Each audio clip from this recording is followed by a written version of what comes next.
Yet more turmoil today in Washington, with the Treasury's Undersecretary for International Affairs saying he, quote, misspoke when he said that economic dialogues with China is over.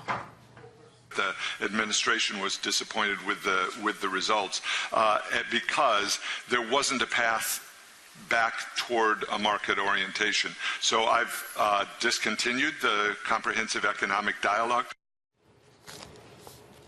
Well, however, Malpass is now backtracking. Let's get the latest from our international economics and policy correspondent, Mike McKee, who's in Buenos Aires at the IIF summit ahead, of course, of these G20 talks of finance ministers and central bankers. Mike, what's going on? Well, there's no question, Heidi, the U.S. is on the spot here. The Trump administration's steel and aluminum tariffs are not popular with the rest of the G20. Treasury Secretary Steve Mnuchin arriving to no doubt a chilly reception. We've obtained a draft of the minister's final communique in which it warns that a country turning inward is the biggest threat to global growth.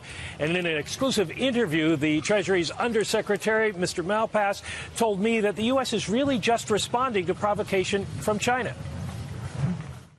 China, at points in its recent history, has moved toward markets. They've joined international institutions. They were allowing market pricing within their own economy. But in recent years, that has stalled or even reversed.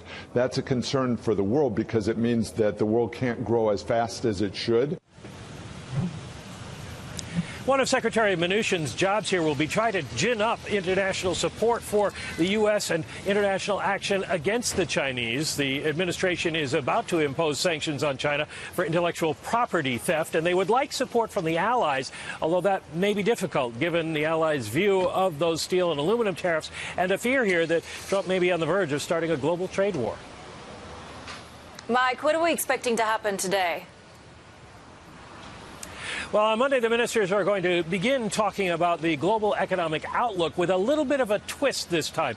Because we have this synchronous, strong global growth, they don't feel they want to get into individual forecasts. What they're going to do is each one is going to talk about what they think the biggest risk to the global economy is. And the U.S. may be on that list.